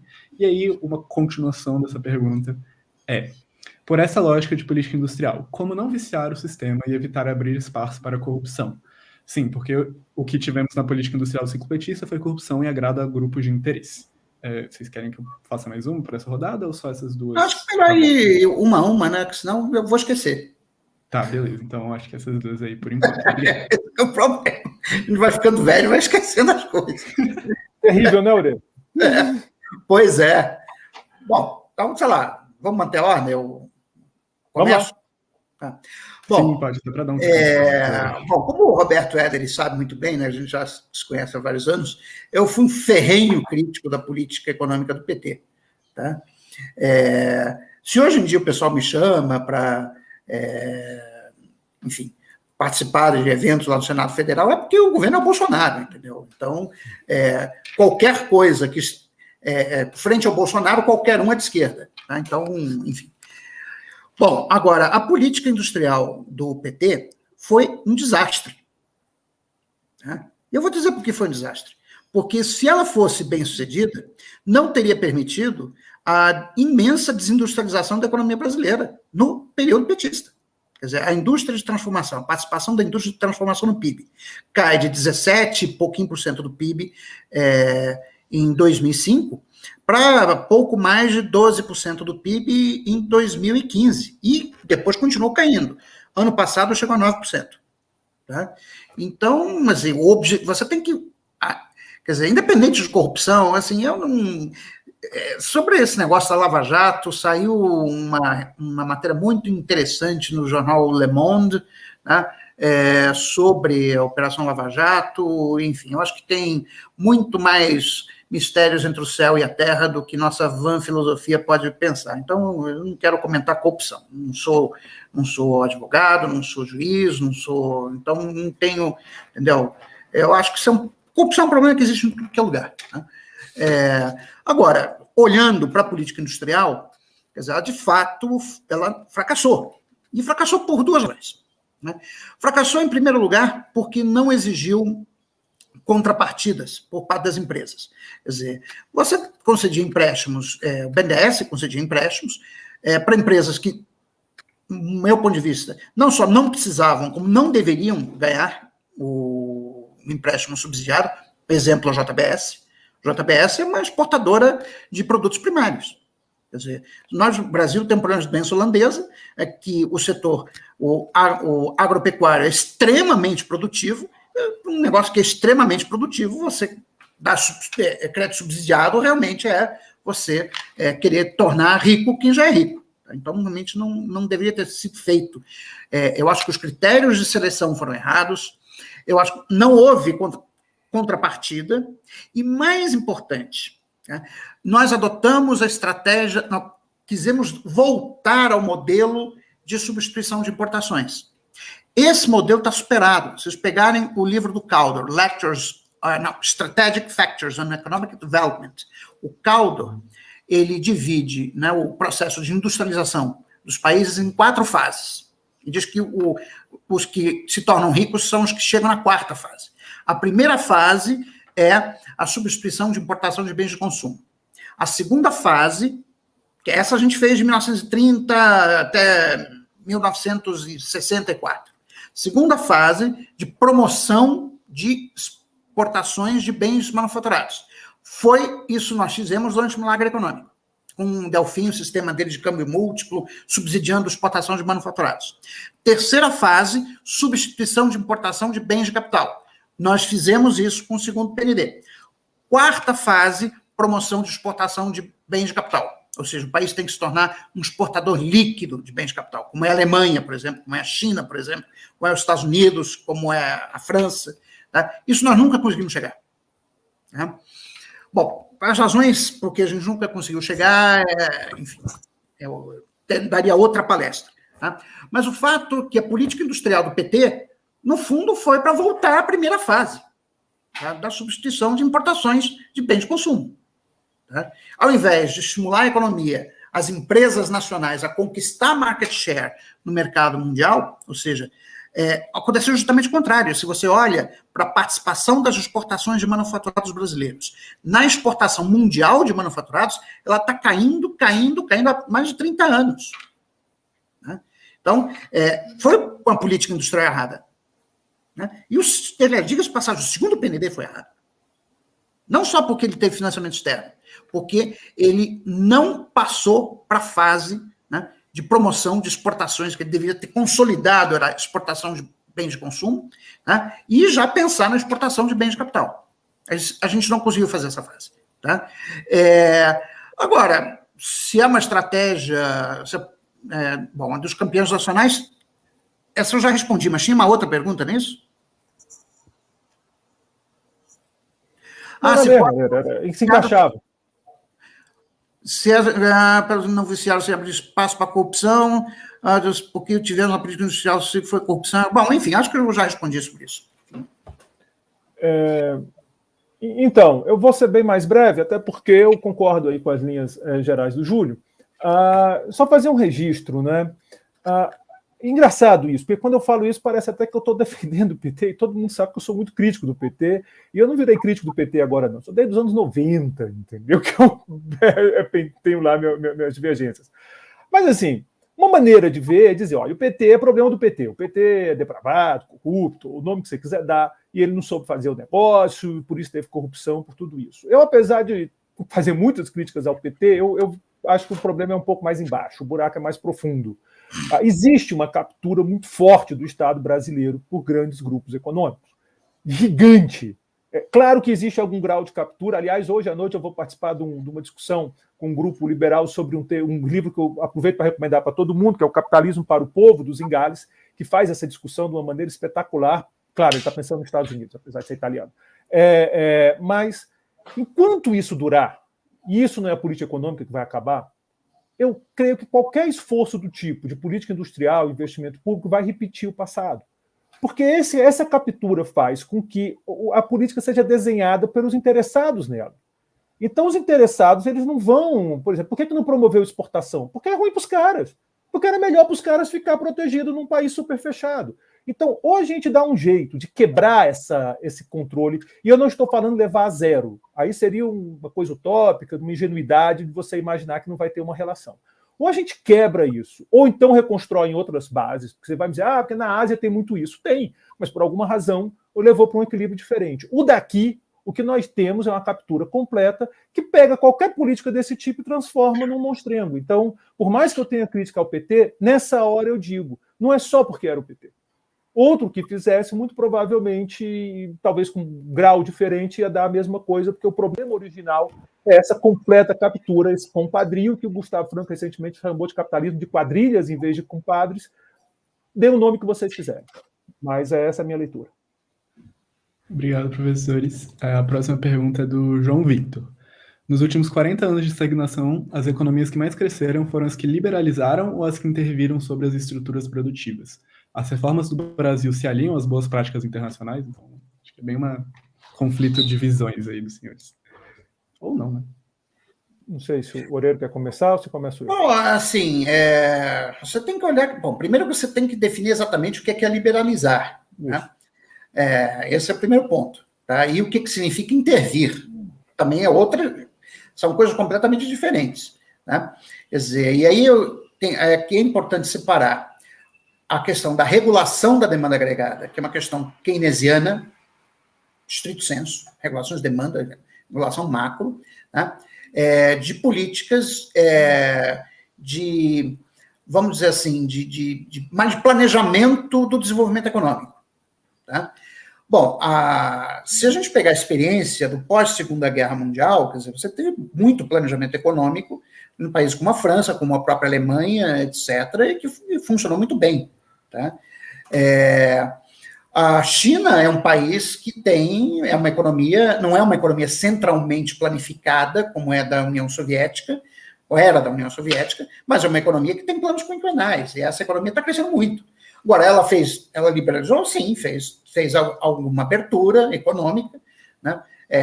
Aceitou investimento externo direto, mas mesmo assim tem controle, não é só chegar lá na China e dizer, vou abrir uma fábrica aqui, tudo bem? Falei, não, onde, como, de que forma, quem vão ser teus parceiros chineses? Tem uma série de controles, né?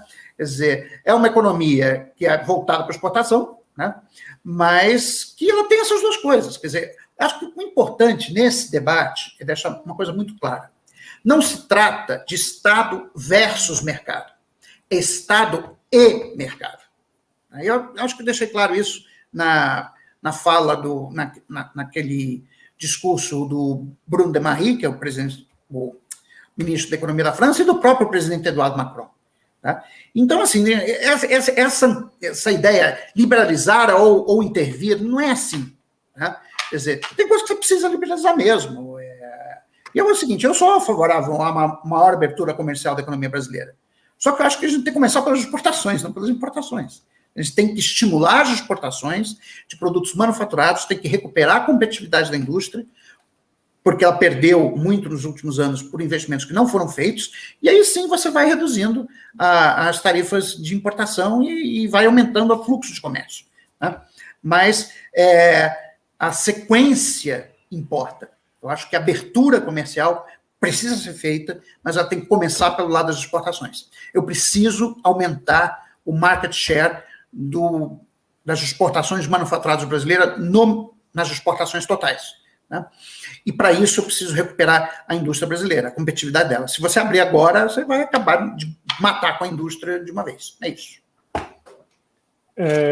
Bom, de saída eu concordo com o Oreiro. Essas definições, às vezes, elas são muito largas e é muito difícil falar. A gente está falando exatamente de quê? Por exemplo, a China. A China intervém muito.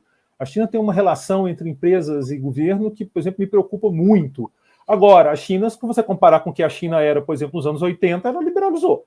Se você comparar com o que era nos anos 80. Então, é um pouco difícil. E isso talvez tenha aquela discussão que às vezes aparece, né? A verdade é que todo país intervém. Eu não conheço país que não intervenha. Eu não conheço país que não faça política industrial, que não faça política cambial, que não faça, em algum grau, que não faça proteção. Todos. Alguém acha que a Argentina não faz isso? Porque o Menem fez umas liberalizações qualquer lá atrás. Vê o que é a Argentina. A Venezuela não intervém. Então, assim, você tem intervenções que funcionam, não. Agora, como todos os países fazem, é que nem a história lá do remédio. O cara tomou o remédio e ficou bom. Tá, tudo bem, tem opção de gente que não tomou e também, né? Então, assim, a ideia é você pegar o que te diferencia. Então, eu acho que os países que cresceram muito, eles têm algumas características comuns. Primeiro, estão na Ásia. Isso é uma coisa fácil de ver. O que significa que pode ser um momento. Quer dizer, a Europa cresceu lá atrás, e agora é a vez da Ásia, entendeu? Se a Alemanha crescesse como a China nos últimos 20 anos, o que ia ser a Alemanha? Ali ia ser o mundo. Ou vale para os Estados Unidos. Então, lá eles estavam pobres, cresceram. Segundo, tem taxa de poupança altíssima. Todos da Ásia. É uma característica da Ásia. O que é isso? Como é que isso funciona? Tem que pensar essa questão. Outra, fizeram uma revolução na educação. Você olha lá, os países da Ásia dão show, cara. O Vietnã é mais pobre que o Brasil. Você olha o PISA, ele dá show. Então tem um monte de coisa para a gente olhar e envolve graus diferentes de intervenção. Nesse sentido, eu acho sim que as reformas do Brasil são boas, elas estão. Quer dizer, tem esse problema, né? A forma específica, eu tenho muita crítica. Por exemplo, tem um partido novo, que tem um pessoal mais liberal, que às vezes eu converso. Eu bati palma para eles quando eles foram contra a lei que privatizou a Eletrobras. Eu acho que eles estão certos, entendeu? Se eu fosse deputado, eu teria votado contra. Mas não porque eu seja contra a privatização da Eletrobras. Eu acho fundamental, mas é porque aquilo que chamaram bonitinho de jabuti, aquilo é um monstrengo, aquilo é compadrio na veia da pior espécie possível. É uma intervenção ruim. Então, assim, mas eu acho que o diagnóstico de que a gente precisa abrir a economia é isso, a gente precisa dar mais competição para nossas empresas, competição faz bem. Claro, de novo, a gente sempre fala de grau, mas eu acredito que sim, está na direção correta. O diagnóstico é correto, pelo menos. Obrigado, gente. Como a gente está chegando perto do tempo, eu estava pensando em fazer mais 2 perguntas e aí abrir para as considerações finais de cada um. Tudo bem? Sim. Beleza. Então, a próxima pergunta é do Eli José Batista Júnior. Caro professor Oreiro, mas vale para o professor Ellery também. Mesmo que a inflação seja uma realidade mundial e transitória, as consequências sofridas no Brasil não seriam menos transitórias caso o Bacen deixe de adotar uma medida já agora? Bom, parafraseando os diretores dos bancos centrais dos Estados Unidos, Europa, Japão e Reino Unido, a taxa de juros não vai aumentar a disponibilidade de bens e serviços. Ela não vai resolver o problema de falta de containers. Ela não vai resolver o problema dos alimentos.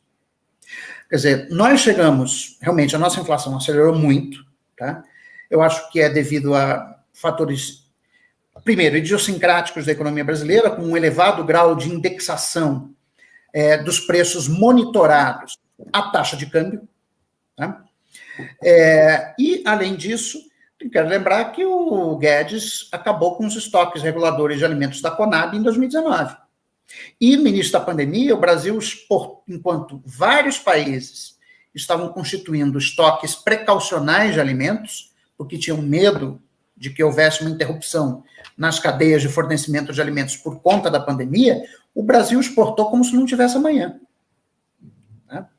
Então, foram erros que foram cometidos na condução da política econômica deste governo, né, que tornaram a inflação mais alta do que ela precisava ser. Que ela subiria porque subiu no mundo inteiro.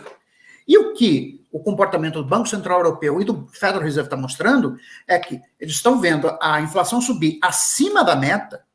A inflação na área do euro está acima da meta de inflação. A meta de inflação é de 2%, está explícito no mandato do Banco Central Europeu. Tá, e a média e a inflação está em 3,5% no acumulado de 2 meses. E o Banco Central Europeu está fazendo nada. A mesma leitura tem o Federal Reserve. O Fed tem uma meta de inflação de 2%. Tá? O Jeremy Powell já flexibilizou, disse, não, agora a média, 2% é para o longo prazo. Então, como a gente teve muitos anos com a inflação funcionando abaixo da meta, agora eu vou deixar também vários anos ela funcionando acima da meta. Então, é isso que os bancos centrais dos países desenvolvidos estão fazendo. Por que a gente tem que fazer diferente? Essa é a minha pergunta, eu não entendo. Tá? Por que aqui ia ser diferente de lá? Ah, mas tem o problema da saída de capitais. Bom, aí é outros 550. Tá? A lei, eu quero só chamar a atenção que a lei cambial em vigor hoje no Brasil é de 1962, do presidente João Goulart. A lei cambial permite, dá total liberdade ao presidente do Banco Central, né, de impor controles de saída de capitais em caso de expectativa ou de severa crise de balanço de pagamentos. Ele pode fazer isso a qualquer momento. Não faz porque não quer. Tá? Então, instrumentos tem. Tá? Eles não estão sendo usados. Não estão sendo usados porque é óbvio que a cabeça dessas pessoas que estão no Banco Central não é a minha. Tá? Eu teria feito isso. Eu não deixaria o dólar ter disparado quase 50% em 3 meses. Mas isso sou eu. Tá? Enfim. Bom, então, eu vou primeiro pegar o gancho do Oreiro. É verdade, a taxa de juros não vai fazer aparecer container. Como eu disse recentemente numa entrevista, não faz chover. Mas isso vale para juros baixos também. Até que eu saiba, juros baixos não faz chover. E quem está restringindo a nossa produção é falta de chuva, é falta de container. Então, quer manter juros baixos? Mantém, mas não vai resolver nada disso. Não vai resolver nada disso. É exatamente esse o problema do choque de oferta, entendeu? Você não adianta gerar demanda, porque o que está travando a oferta são fatores reais, como, por exemplo, a falta de container, a falta de carvão na China, a falta de chuva no Brasil, e o juros baixos não vai resolver esse problema.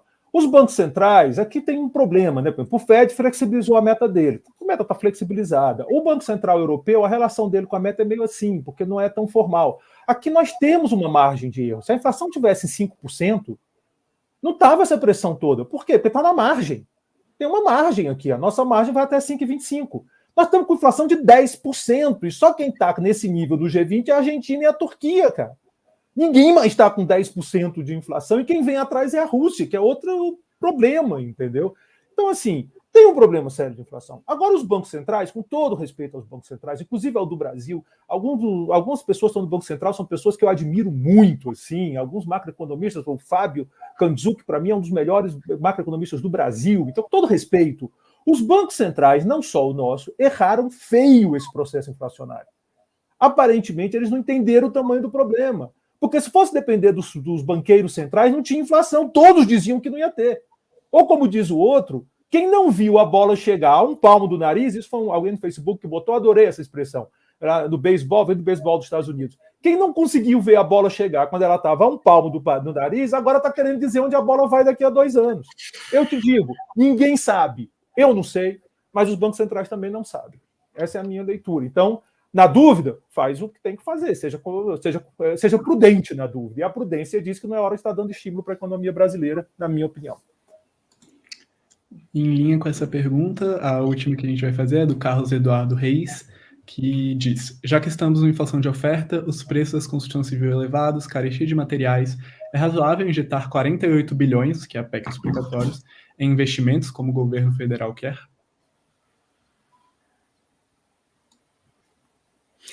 Assim, eu não sei de onde está tirando que o governo vai injetar 48 bilhões de investimentos. Não é isso que está sendo planejado. Na verdade, o que está sendo planejado é você abrir um espaço no orçamento para o Auxílio Brasil. Não é para investimento. Tá? Então, antes fosse. Tá? Quer dizer, mas para deixar uma coisa aqui bem clara, tá? Eu sou absolutamente contrário a calote dos precatórios. Né? Se tem uma coisa que aumenta o custo de carregamento da dívida, né, é você dar calote sobre a dívida, porque isso aumenta o prêmio de risco. Ou seja, que essa PEC, que eu acho que é uma PEC criminosa, né, ela vai fazer, é criar risco onde não existe. Né? Não existe risco do governo brasileiro dar calote na sua dívida, porque a dívida é denominada na moeda que o governo emite. Então, você dá um calote, se você dá agora no precatório, quem garante que não vai dar nos títulos, quando tiver um mês com muito vencimento de título da dívida pública, quem garante que o Tesouro não vai dar um calote? Só vai aumentar a percepção de risco. Gente, isso é de uma burrice inacreditável. É realmente acreditar no teto de gasto, que é uma regra fiscal que só existe no país, no Brasil, né? Desse jeito, né, de congelar gasto por 20 anos, só existe no Brasil, colocado na Constituição. Aí eles criaram um problema. E agora tem esses precatórios. Se não tivesse teto de gasto, a gente não estava tendo essa discussão da PEC dos precatórios. Simplesmente não tinha essa discussão. Quer dizer, isso é dívida judicializada. Tá? Então, assim, não faz sentido isso. Eu acho até que se aprovar esse negócio, o STF derruba, por inconstitucional. Né? Mas, assim, realmente é de uma irresponsabilidade da equipe econômica propor esse tipo de coisa. E vem do quê? De um sujeito que se diz liberal, que é o Paulo Guedes. Quer dizer, se os Estados Unidos conseguem se financiar a taxa de juros baixa até hoje, é porque os Estados Unidos nunca deu calote em ninguém. Né? Então, assim, realmente você fazer uma emenda constitucional para permitir o calote, ou um default, não devo, não nego, pago quando puder. Isso é calote. Eu sou totalmente contrário a isso. Bom, em relação à PEC do precatório, eu faço coro com o Oreiro, é isso mesmo. Também acho um absurdo, um despropósito, um erro. Faço coro. Em relação ao teto, a gente pensa diferente, mas é outra discussão, aí teria que ser outro debate. Só registrar que se não fosse teto, talvez o Bolsonaro jogasse o Auxílio Brasil dele aí para 1.000 e fosse reeleito. O teto está impedindo essas coisas, então, se ele conseguir impedir, ele fez pelo menos parte da função dele.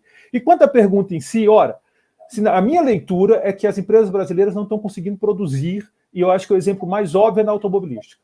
Não está conseguindo produzir para atender a demanda. Se o governo quiser jogar mais 48 bilhões de demanda, ele só vai piorar o problema. Eu volto a dizer, chuva, só se esses 48 bilhões forem para comprar chuva, ou para comprar carvão na China, para eles operarem. Então, na minha opinião, qualquer política dessas de expansão de demanda agora vai ter muito pouco efeito.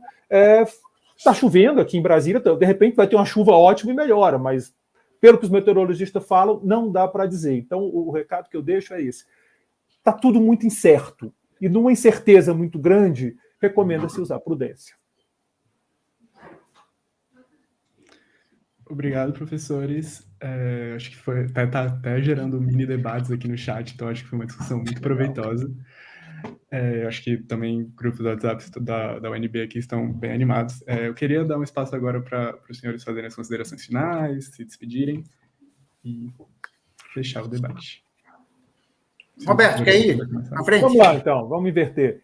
Bom, eu quero agradecer essa oportunidade, eu quero saudar o Centro Acadêmico, além da discussão de temas econômicos, eu sempre gosto de registrar isso, que faz parte, é bom, e é muito bom vocês conviverem. A gente tem um orgulho aqui na UNB de possibilitar nosso aluno a conviver com ideias muito diferentes. E isso é bom para a formação de vocês. Vocês podem fazer um curso com uma leitura, depois você faz o optativo, já que fez obrigatório com um, você pode ir lá no optativo ver o do outro, as palestras, a própria convivência com os professores, que está suspensa por conta da pandemia, mas a gente espera que volte em breve. Isso é muito bom. Mas também é importante, e aí é o que eu quero registrar aqui, entender que a divergência não precisa virar guerra. Não é? Eu e o Oreiro, a gente tem divergências. A gente ultimamente não conversa muito porque não está, mas a gente sempre se encontrou ali no prédio, a gente sempre parou para conversar e sempre foi muito respeitosa a nossa conversa. Ele tem os pontos dele, eu tenho os meus, e isso é saudável, porque nós vivemos num tempo onde as pessoas radicalizam demais em cima de diferença, do tipo, se você discorda de mim aqui, você é um monstro, ou então eu um monstro. Não é. Então, essa experiência, além do óbvio debate econômico, que eu espero que faça debate, discordem, falem mal do Heller, falem mal do Oreiro, os alunos estão aí para isso mesmo, é essa a coisa. Eu, quando era aluno, falava mal de todo mundo, é isso mesmo que tem que ser, mas que fica um pouco essa lição, que a divergência ela pode ser feita entre amigos. Você ser radical na defesa das suas ideias não quer dizer que você é um cara que vai sair destruindo todo mundo em tua volta, quer dizer que você tem convicção. Eu tenho, o Oreiro também tem. E talvez seja por isso muito fácil a gente conversar, porque ele sabe que eu estou convicto e eu sei que ele está convicto. Eu não estou aqui para converter ninguém, eu estou aqui para fazer um debate, né? Então, é esse o meu registro final. E, de novo, agradecer e parabenizar o centro acadêmico e dizer para os estudantes: nós estamos doidos para voltar, viu? Eu sei que vocês querem, nós estamos doidos para voltar. Vamos ver quando a gente volta e se reencontra na nossa faculdade. Muito obrigado, é isso que eu tinha a dizer. Bom, então vou fazer coro com o Roberto, quer dizer, vou, antes de mais nada, agradecer ao Centro Acadêmico do Departamento de Economia, aliás, do curso de Economia, melhor dizendo, né, pelo evento aí que vocês estão organizando, e de fato, quer dizer, eu acho que o Brasil tem passado, quer dizer, isso não é só um fenômeno brasileiro, mas, assim, a sociedade brasileira se radicalizou muito, tá?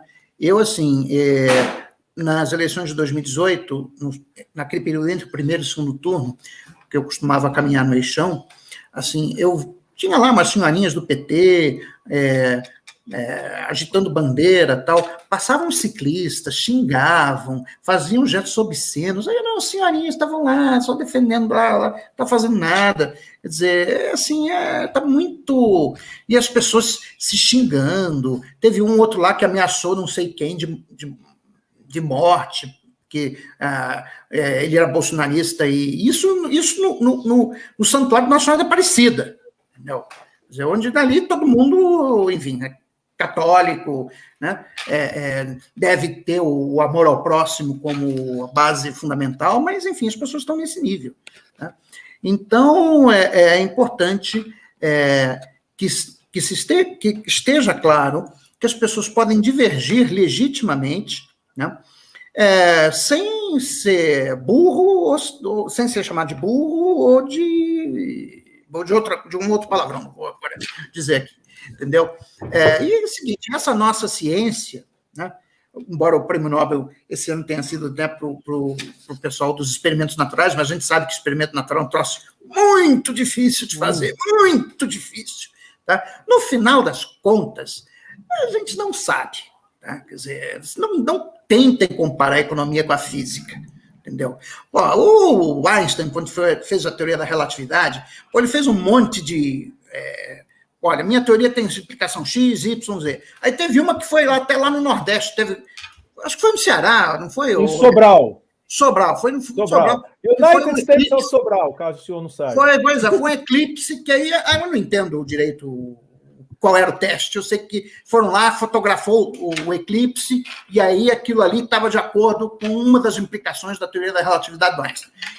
Ali, cara, o eclipse, os planetas não têm vontade própria, não formam expectativa, entendeu? Eles não ficam te olhando de volta, entendeu? Então, a natureza da ciência é diferente, tá? Se é que a gente pode chamar a economia de ciência. Aliás, diga-se de passagem, o nosso prêmio Nobel não é um prêmio Nobel de verdade.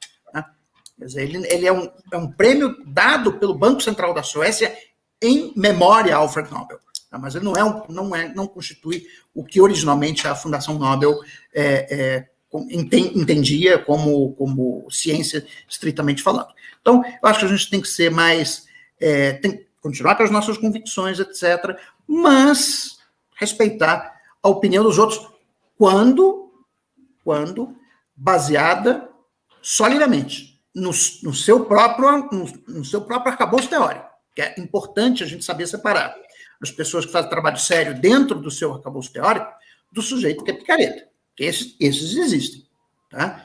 Dentro de qualquer escola de pensamento. Tem gente que é séria, tem gente que não é séria. Então, saber separar o joio do trigo. É só isso. Muito obrigado. Eu, em nome do Centro Acadêmico, agradeço imensamente a disponibilidade ao tempo dos senhores. Assim, foi um debate muito produtivo, muito rico, muito fantástico. E também deixo o convite para o pessoal que está nos assistindo agora para ver o próximo evento do Mini Fórum, que vai ser amanhã, ao meio-dia, com o professor Paulo Loureiro, que vai falar sobre economia do crime. E também, caso vocês queiram, ir lá na plataforma Event3 e pegar o seu certificado do evento. Então, é isso, gente. Muito obrigado e até amanhã.